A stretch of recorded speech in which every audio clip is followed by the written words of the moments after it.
नमस्कार, बहुत स्वागत आपका अनादि टीवी पर। मैं हूं आपके साथ पारुल। बड़ी खबर से बुलेटिन की शुरुआत कर रहे हैं और खबर यह है कि हो सकता है कि कांग्रेस के जिन नामों को हम आपको बताने जा रहे हैं यही फाइनल उम्मीदवार विधानसभा चुनाव के लिए। दिल्ली से बड़ी खबर, कांग्रेस की सूची का सस्पेंस लगभग खत्म है।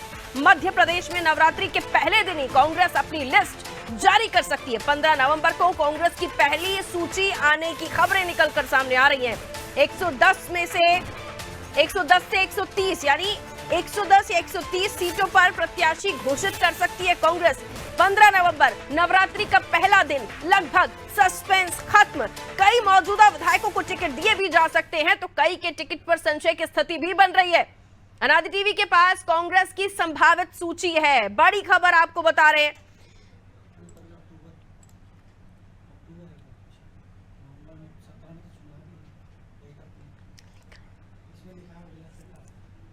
तो आपको बता दें,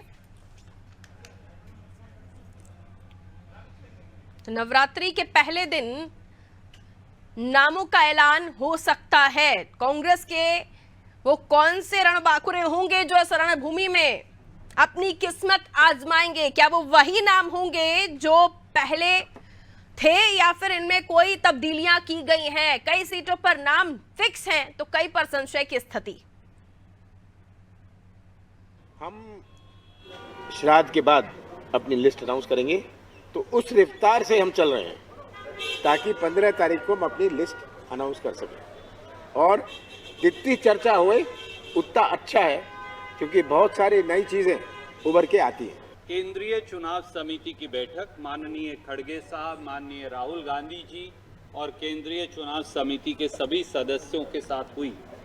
हमारे प्रदेश कांग्रेस कमेटी के अध्यक्ष कमलनाथ जी, विपक्ष के नेता गोविंद सिंह जी और सब लोगों ने उसमें हिस्सा लिया। पहले नवरात्रे पर पहली लिस्ट जारी होगी।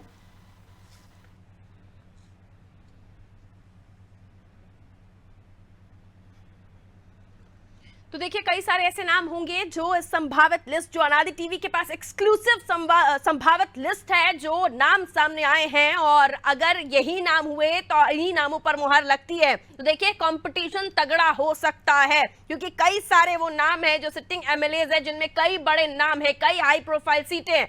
ब्रिजेश चौकसी जी हमारे ब्यूरो हेड हमारे साथ जुड़े हुए हैं। संभावित सूची के बारे में वो और भी ज्यादा समझाएंगे और किस तरह से सस्पेंस को खत्म किया जा सकता है ये भी हम उनसे समझने की कोशिश करेंगे। कमलनाथ जी कह चुके हैं ब्रिजेश जी कि नवरात्रि के पहले दिन में जो है लिस्ट सामने आ सकती है, लेकिन वो कौन से नाम होंगे? 130 से 110 नामों के ऐलान की बात कही जा रही है। वो कौन से नाम हो सकते हैं जो पहली लिस्ट में सामने आ सकते हैं? ब्रिजेश जी। निश्चित तौर पर पारुल, जिस तरह से कमलनाथ जी को हमने सुना, अभी उन्होंने कहा है कि नवरात्रि के पहले दिन पहली सूची कांग्रेस की सबके सामने होगी, जिसमें 110 से लेकर 130 नाम होंगे। दिल्ली से जो सूची हमें मिली है उसमें कई नाम हैं जो अधिकांश विधायक हैं, चाहे वो हम चाचौड़ा से बात कर लें, लक्ष्मण सिंह की बात कर लें, या जयवर्धन सिंह की बात कर लें। दिग्विजय सिंह के सुपुत्र हैं, लक्ष्मण सिंह उनके भाई हैं, उन दोनों के नाम भी हैं उसमें। और लाहौर से डॉक्टर गोविंद सिंह का नाम है। जो बड़े नामों की हम बात कर रहे हैं, प्रवीण पाठक का नाम है ग्वालियर दक्षिण से, ग्वालियर पूर्व से डॉक्टर सतीश सिकरवार का नाम है, सेमड़ा से घनश्याम सिंह का है, करेरा से प्रागीलाल जाटव का है, पिछोर से केपी सिंह कक्काजू का है, जो बड़े नाम हैं। लक्ष्मण सिंह का मैं बता ही चुका हूँ आपको, हर्ष यादव हैं, देवरी से और बंडा से तरवर सिंह लोधी हैं, महाराजपुर से नीरज दीक्षित हैं, राजनगर से विक्रम सिंह नाती राजा हैं, छतरपुर से आलोक चतुर्वेदी हैं, दमोह से अजय टंडन हैं और सतना से सिद्धार्थ कुशवाहा हैं जो महापौर का चुनाव भी लड़े थे। सियावल से कमलेश्वर पटेल हैं, पुष्पराजगढ़ से फुंदेलाल सिंह मरको हैं और इस तरह से 130 नाम है। गोटेगांव से जो पूर्व विधानसभा अध्यक्ष हैं नर्मदा प्रसाद प्रजापति, उनका नाम भी है। लांजी से हिना लिखीराम कांवरे हैं जो उपाध्यक्ष थी विधानसभा में कांग्रेस सरकार में। नारायण सिंह पट्टा का नाम है। विजय रेवनाथ चौरे हैं। छिंदवाड़ा से खुद कमलनाथ का नाम भी है। ये बड़ा नाम है जो पहली सूची में आ सकता है। कमलनाथ खुद चुनाव में लड़ने के लिए मैदान में उतरेंगे, जबकि वो पहले कह चुके हैं कि अभी उनका तय नहीं है कि वो चुनाव लड़ेंगे या पूरे प्रदेश में प्रचार करेंगे। लेकिन जिस तरह से बीजेपी की सूची आई है, माना जा रहा है कमलनाथ का नाम पहली सूची में आ जाएगा। इस पर सहमति बन चुकी है।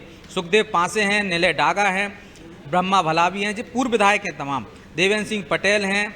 और एक और चौंकाने वाली बात है कि भोपाल की जो दक्षिण पश्चिम सीट से पीसी शर्मा का नाम तय है, लेकिन मध्य से आरिफ मसूद का, भोपाल उत्तर से जो मैं बात कर रहा था कि ये कहा जा रहा था कि जिस तरह से आरिफ अकील ने कह दिया है कि उनके बेटे चुनाव लड़ेंगे। उन्होंने उत्तराधिकारी घोषित कर दिया गया था बाकायदा एक सभा में, आम सभा में, लेकिन घर में ही जिस तरह से विवाद हुआ था, इसके बाद कमलनाथ जी ने साफ कह दिया कि आरिफ अकील खुद चुनाव लड़ेंगे, तो उनके नाम पर भी लगभग सहमति बन गई है। मतलब भोपाल की उत्तर सीट से आरिफ अकील फिर मैदान में हो सकते हैं, क्योंकि वो बीमार थे और वो खुद चुनाव लड़ने से इनकार कर चुके थे, लेकिन कमलनाथ ने उन्हें बनाने की कोशिश की है और उनसे कहा है कि किसी भी तरह से घर में जो विवाद हो रहा है उसका फ़ायदा बीजेपी ना उठा ले, इस वजह से आप खुद चुनाव मैदान में उतरिए। तो हो सकता है पहली सूची में उनका नाम भी आ जाए। दूसरी तरफ खिलचीपुर से प्रियव्रत सिंह का नाम है, जो दिग्विजय सिंह के भतीजे हैं, और हुकुम सिंह कराड़ा जो बड़ा नाम है वो भी मैदान में होंगे, कुणाल चौधरी मैदान में होंगे, सज्जन सिंह वर्मा भी सोनकत से मैदान में होंगे। महेश्वर से डॉक्टर विजय लक्ष्मी साधु का नाम भी है, सचिन सुभाष यादव कसरावत से, खरगोन से रवि रमेश चंद्र जोशी। एक और इसमें बात ये आ रही है कि अभी अरुण यादव को भी मनाने की कोशिश की जा रही है कि वो भी चुनाव मैदान में उतर जाएं। हालांकि अरुण यादव खुद इनकार कर चुके हैं कि वो विधानसभा चुनाव नहीं लड़ेंगे, लेकिन जो मैंने पहले कहा कि बीजेपी की सूची के बाद अरुण यादव पर भी प्रेशर बनाया जा रहा है पार्टी की तरफ से कि उनको भी विधानसभा चुनाव लड़ना होगा। उनके भाई को टिकट पहली सूची में आ सकता है और वो राजी हो गए तो पहली सूची में अरुण यादव का नाम भी आ जाएगा। कांतिलाल भूरिया, विक्रांत भूरिया में से दोनों में से एक का होगा। झाबुआ में कांतिलाल भूरिया बेटे को टिकट दिलाना चाह रहे हैं और पार्टी चाहती है कि कांतिलाल भूरिया चुनाव मैदान में हों, तो पहली सूची पर यदि दोनों में सहमति बन गई तो इनका नाम भी बड़ा होगा सामने। गंदवानी से उमंग सिंगार का नाम लगभग तय है। कुच्ची से सुरेंद्र सिंह हनी बघेल भी तय हैं। हीरालाल अलावा को भी मनावर से टिकट देने जा रही है। आम जो हम कह रहे जय आदिवासी संगठन है, जो आदिवासियों का संगठन है, जिसको लेकर पिछली बार कांग्रेस एक गठजोड़ बनाकर चुनाव मैदान में उतरी थी, उसका लाभ मिला था। इस बार अलावा को फिर टिकट दे रही है और उन्होंने अन्य लोगों के लिए भी टिकट मांगा है जो उनकी जय आदिवासी संगठन से आते हैं। तराना से महेश परमार है, जो बड़े नाम थे। आलोट से मनोज चावला का है। आरिफ अकील के जो मैंने आप बता दिया है, और नाम कटने पर जो मैं आपको बताने जा रहा हूँ, टामलाल रघुजी सहारे हैं कटंगी सीट से। ये 76 साल के हो गए हैं और कमलनाथ ने उन्हें संकेत दे दिया है कि अब आप चुनाव मैदान में ना उतरें, आपको टिकट नहीं देने जा रही है पार्टी। 1993 में पहली बार विधायक बने थे, 98 में दूसरी बार और 2018 में तीसरी बार विधायक बने थे। उनकी जगह नया चेहरा वहाँ से आ सकता है। अजब सिंह कुशवाहा, मुरैना जिले की सुमावली सीट पर भी बदलाव करने के संकेत हैं, जहाँ से अजब सिंह कुशवाहा आते हैं। मौजूदा विधायक अजब सिंह कुशवाहा के टिकट को लेकर भी संशय है, क्योंकि न्यायालय से उनके 2 साल की सजा हो चुकी है। उनके खिलाफ धोखाधड़ी का मामला था। ऐसे में कांग्रेस उनकी जगह नए चेहरे को मैदान में उतार सकती है। पांचीलाल मेड़ा, यहाँ भी टिकट बदलने की बारी है। धार से की धर्मपुर सीट से मेड़ा को 2008 में पहली बार विधायक बने थे। 10 साल बाद 2018 में फिर उसी सीट से विधायक बने। कांग्रेस तमाम सर्वे में उनकी रिपोर्ट ठीक नहीं है, इस कारण उनका भी नाम इस सूची में नहीं होगा। यहाँ से भी नए चेहरे को उम्मीदवार बना सकती है। शिवदयाल बागरी गुन्नौर सीट से भी पहली बार विधायक हैं। सर्वे में रिपोर्ट ठीक नहीं आने के कारण इनको भी संकेत दे दिए गए, यहाँ से भी कांग्रेस नया चेहरा उतारने जा रही है। सुरेश राजे, ये एक चौंकाने वाला नाम है। ग्वालियर जिले की डबरा सीट से इमरती देवी को हराया था इन्होंने। कांग्रेस में इनके खिलाफ हाल ही में पीसीसी में विरोध प्रदर्शन हुआ, मुर्दाबाद के नारे लगे, इनका एक ऑडियो और वीडियो वायरल हुआ है, इसके कारण इनकी टिकट को खतरा आ गया। यहाँ भी पार्टी नए उम्मीदवार को मैदान में उतार सकती है और इसके लिए पार्टी के लोगों ने मांग की है। तो ये सूची है हमारे पास, जिसमें 110 से 130 नाम लगभग तय हो गए हैं और जिनके कटने वाले हैं उन पर भी चर्चा हो चुकी है, एक दौर की चर्चा। तो नवरात्रि के पहले दिन कांग्रेस पहली सूची जारी कर देगी, जिसमें 110 से 130 लोगों के नाम होंगे। और अभी इसमें हम देख रहे हैं अजय सिंह, राहुल भैया के नाम पर विचार नहीं हुआ है, हालांकि उनका टिकट भी तय है और उन्होंने यदि सहमति दे दी तो उनका भी पहली सूची में नाम आ सकता है। पारुल, बिल्कुल, ये बहुत ज़्यादा चौंकाने वाले नाम तो नहीं लग रहे हैं ब्रजेश जी। लगभग ये जाने पहचाने हुए नाम ही हैं और सभी चुनाव, इनमें लगभग चुनाव तो लड़े हुए पहले से ही हैं। ऐसे में सवाल ये उठता है कि ये फर्स्ट लिस्ट, जैसे कि हम अगर लिस्ट को जारी करने की रणनीति को समझे तो भारतीय जनता पार्टी ने बहुत रणनीतिक तरीके से अपनी लिस्टों को जारी किया है। कांग्रेस की रणनीति को समझे तो अब इस लिस्ट के बाद हमें और इंतजार करना पड़ेगा कि कौन से वो चौंकाने वाले नाम होंगे या नए नाम होंगे जिन पर भरोसा जताने वाली है कांग्रेस। क्योंकि एक तरफ दूसरी लिस्ट में जो नाम आए वो धमाकेदार थे, भारतीय जनता पार्टी ने अपने सांसदों को, मंत्रियों को उतार दिया, केंद्रीय मंत्रियों को उतार दिया।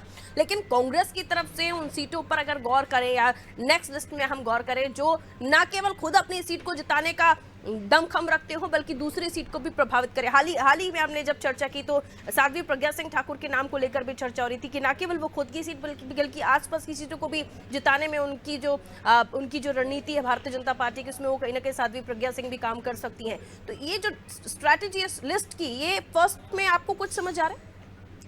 देखिए पारुल, कांग्रेस के पास ऐसे कोई चौंकाने वाले नाम नहीं है, ऐसे कोई क्षेत्रीय छत्रप नहीं बचे हैं। यदि हम सुरेश पचौरी की बात करें तो उनको 2 बार आजमा चुकी है पार्टी, भोजपुर से चुनाव मैदान में उतार चुकी है, दोनों ही बार वो हार चुके हैं। इस बार भी उनके नाम पर विचार किया जा रहा है था कि होशंगाबाद से उनको मैदान में उतार सकते हैं, लेकिन होशंगाबाद से हमने देखा कि डॉक्टर सीतासरण शर्मा के भाई गिरजाशंकर शर्मा जो पूर्व विधायक हैं वो कांग्रेस में शामिल हो गए हैं। तो संभावना यह है कि सुरेश पचौरी वहाँ से भी चुनाव नहीं लड़ेंगे। भोजपुर से राजकुमार पटेल के नाम पर विचार कर रही है कांग्रेस पार्टी, और पचौरी जी नहीं चाहते हैं कि उनके क्षेत्र में दिग्विजय सिंह खेमे का दबदबा हो, तो वहाँ भी कल इसी बात पर लगी हुई है। इसी कारण से वो सीट का नाम भी अभी फाइनल नहीं हो पा रहा है। सुरेश पचौरी अपने समर्थक को वहाँ चाहते हैं, वो उनके प्रभाव वाला क्षेत्र रहा है, और दिग्विजय सिंह वहाँ पे राजकुमार पटेल को चाहते हैं जो बुधनी से वहाँ पे चुनाव लड़ना चाहते हैं। बुधनी में भी उनको पहले मैदान में उतारा था, सुषमा स्वराज के खिलाफ भी उनको मैदान में लोकसभा में उतारा था, लेकिन वो हार गए थे। तो इस बार उनको भोजपुर में उतारना चाहती है। अरुण यादव पहले ही इंकार कर चुके हैं। यदि बड़े नामों की हम बात करें तो अरुण यादव इंकार कर चुके हैं, उन्हें मनाने की कोशिश की जा रही है कि वो भी चुनाव मैदान में उतर जाएं। उनके प्रभाव वाले क्षेत्र में खंडवा खरगोन की किसी भी सीट से वो चुनाव मैदान में उतर सकते हैं। रही बात अजय सिंह राहुल भैया की, तो वो चुर्रट से तैयारी कर रहे हैं और वो वहीं से चुनाव मैदान में उतरेंगे। ये बड़े नाम कुछ बचे हैं। यदि बाकी के नामों की हम बात करें, नर्मदा प्रसाद प्रजापति की जो पूर्व विधानसभा अध्यक्ष हैं, वो मैदान में उतर ही जाएंगे, पहली बार में ही उनको टिकट मिल जाएगा। बाकी के जो उनके मंत्री हैं, जीतू पटवारी हैं, सज्जन सिंह वर्मा हैं, इनका भी पहली सूची में ही नाम आ रहा है, उस मौजूदा सीट से ही चुनाव मैदान में होंगे। इसके अलावा कोई ऐसा नेता नहीं है। दिग्विजय सिंह की हम बात करें तो वो चुनाव मैदान में उतरेंगे नहीं, और कांग्रेस उन पर दाव भी नहीं चल सकती, क्योंकि उनके मैदान में उतरने से एक तरह से बीजेपी प्लस हो जाएगी, उनके खिलाफ माहौल बन जाएगा। जिस तरह से मिस्टर बंटाधार की छवि से अभी तक वो मुक्त नहीं हो पाए, तो वो पर्दे के पीछे रहकर काम करेंगे। और कोई ऐसा दिग्गज नेता बचा नहीं है कमलनाथ के अलावा कि जो कांग्रेस में किसी क्षेत्र से लड़ेगा तो पूरा माहौल उसके फेवर में हो जाएगा। वो तमाम अपने मंत्रियों को उतार ही रहे हैं मैदान में, कुछ टिकट काट रहे हैं कि उसके बाद उनके पास उम्मीदवार ही नहीं बचते हैं। इस वजह से जो हम कह रहे हैं कि बीजेपी की रणनीति और कांग्रेस की रणनीति में अंतर यही दिख रहा है। बीजेपी के पास तमाम बड़े नेता हैं, बड़े दिग्गज चेहरे हैं, जिसको वो मैदान में उतार कर माहौल अपने फेवर में करना चाहती है। और अब हम आगे देखेंगे उसकी सूची में और भी सांसदों और केंद्रीय मंत्रियों के नाम आ सकते हैं। पारुल, लेकिन क्या कांग्रेस भी इंतजार कर रही है भारतीय जनता पार्टी की आने वाली और सूचियों का? क्योंकि ये भी खबरें निकलकर सामने आई कि बीजेपी की नेक्स्ट लिस्ट में कई सिंधिया समर्थक मंत्रियों के भी